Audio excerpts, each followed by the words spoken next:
Halo, apa kabar anak-anak semua? Semoga semua sehat-sehat ya.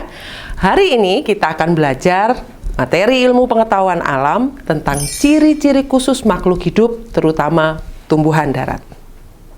Sebelum kita masuk ke pembahasan lebih lanjut, mari kita ulang dulu pengertian tentang makhluk hidup dan ciri-cirinya.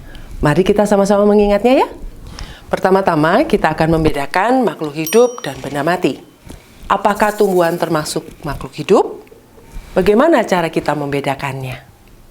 Nah, sesuatu dapat dikatakan makhluk hidup apabila memiliki ciri-ciri sebagai berikut. Dia bergerak, bernafas, peka terhadap rangsang, bertumbuh, berkembang biak, mengeluarkan zat sisa, dan membutuhkan nutrisi.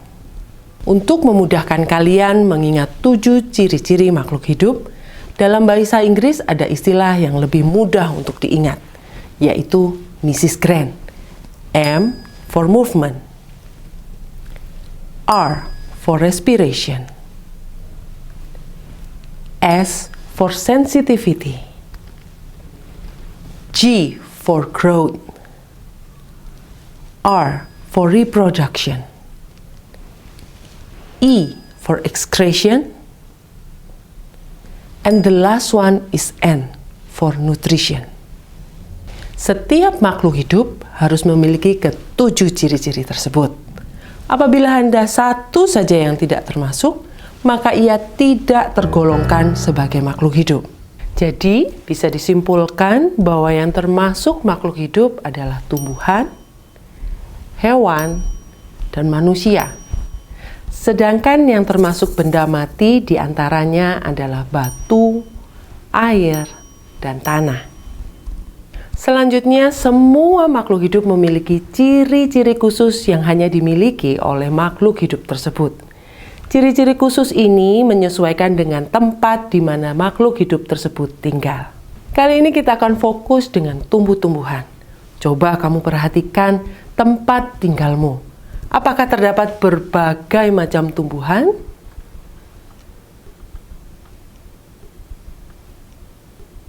Tumbuhan merupakan makhluk hidup yang paling mudah dijumpai di sekitar kita. Setiap tumbuhan memiliki ciri-ciri yang khusus. Mari kita coba bandingkan tumbuhan teratai dan pohon jati. Mari kita lihat tumbuhan teratai. Tumbuhan teratai memiliki daun yang lebar dan tipis. Daun yang lebar dan tipis ini berfungsi untuk membantu penguapan karena teratai tumbuh di air.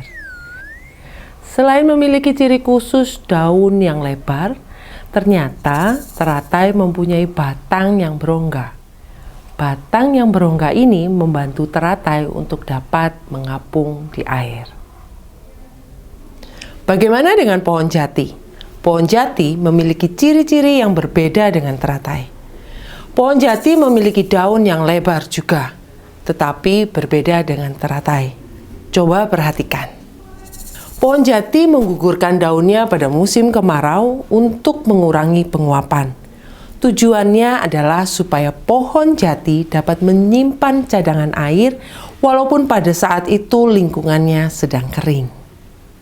Ciri khusus yang dimiliki oleh makhluk hidup digunakan untuk dapat bertahan hidup dengan kondisi lingkungan di mana ia tinggal. Ciri khusus makhluk hidup bermacam-macam. Di antaranya adalah ciri khusus dalam bergerak, ciri khusus dalam mencari makan, ciri khusus untuk melindungi diri dari musuh atau pemangsa, dan yang terakhir adalah ciri khusus dalam bernafas. Tumbuhan yang hidup di darat rata-rata memiliki ciri-ciri khusus sebagai berikut. Mereka memiliki daun yang tipis bila tumbuhan tersebut tinggal di tempat yang lembab. Contohnya adalah talas. Tumbuhan ini memiliki stomata pada daun-daun mereka. Memiliki batang yang berkambium dan batang yang keras. Contohnya pohon jati, pohon mahoni, dan pohon mangga. Tumbuhan di darat dapat tumbuh hingga bermeter-meter tingginya.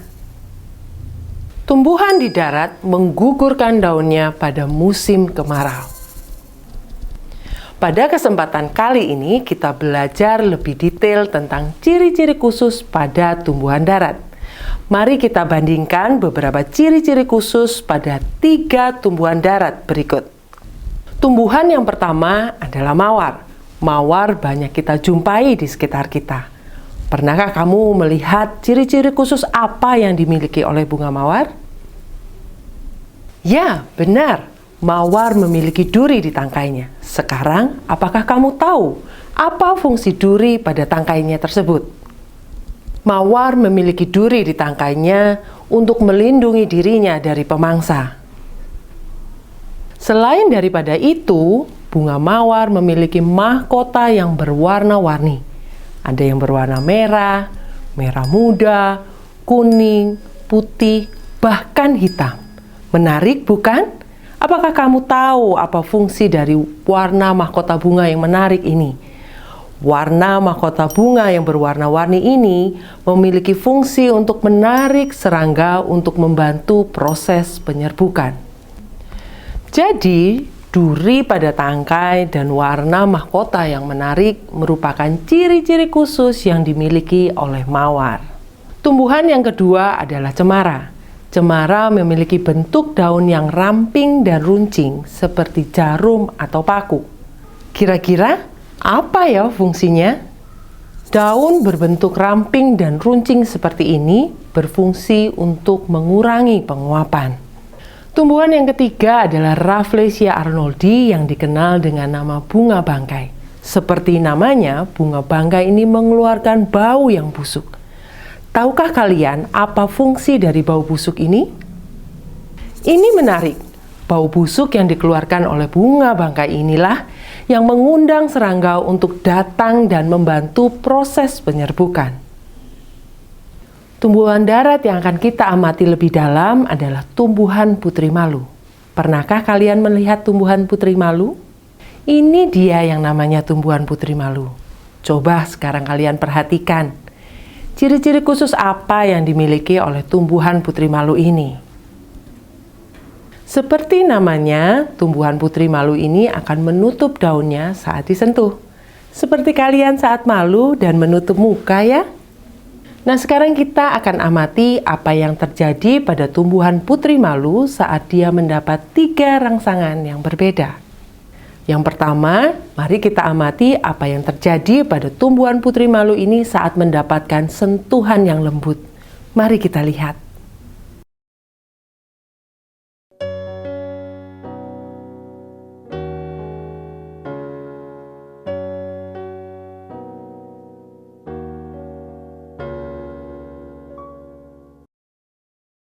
Nah, saat kita memberikan sentuhan yang lembut, ternyata tumbuhan putri malu ini akan menutup daunnya secara perlahan-lahan. Yang kedua, mari kita amati sekarang apa yang terjadi pada tumbuhan putri malu saat ia mendapat rangsangan yang sedang. Mari kita lihat sama-sama.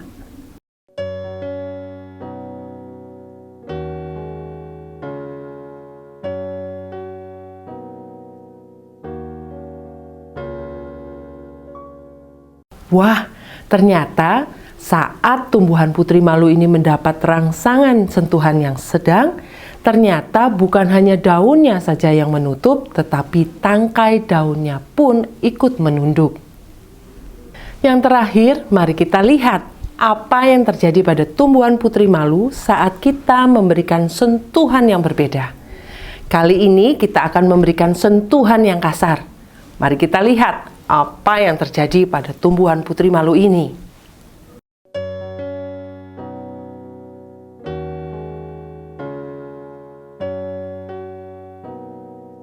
Wah, wah, wah.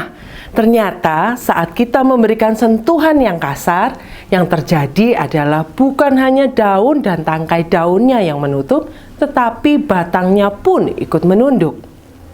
Jadi, kesimpulan yang kita dapat ambil dari pengamatan kita terhadap tumbuhan putri malu yang mendapat 3 rangsangan yang berbeda tadi adalah sebagai berikut. Yang pertama, Tumbuhan putri malu akan memberikan reaksi yang berbeda tergantung rangsangan atau sentuhan yang didapatkan. Yang kedua, reaksi yang ditunjukkan oleh tumbuhan putri malu ini saat mendapatkan sentuhan merupakan bentuk perlindungan dirinya terhadap pemangsa. Selain dari hasil pengamatan yang tadi kita lakukan, ternyata tumbuhan putri malu masih memiliki beberapa ciri khusus yang lainnya.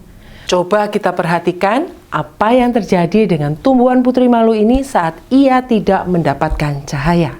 Ternyata daun putri malu menutup juga, bahkan saat tidak mendapatkan sentuhan. Daun putri malu menutup saat tidak terkena cahaya. Dan sebagai ciri khusus yang terakhir yang bisa kita amati dari tumbuhan putri malu ini adalah batangnya. Mari kita amati dengan lebih dekat. Batang tumbuhan putri malu ini memiliki duri yang tajam. Fungsi dari duri yang tajam ini adalah melindungi dirinya dari pemangsa. Demikian pembelajaran kita kali ini tentang ciri-ciri khusus makhluk hidup, khususnya tentang tumbuhan di darat. Sekian dan terima kasih.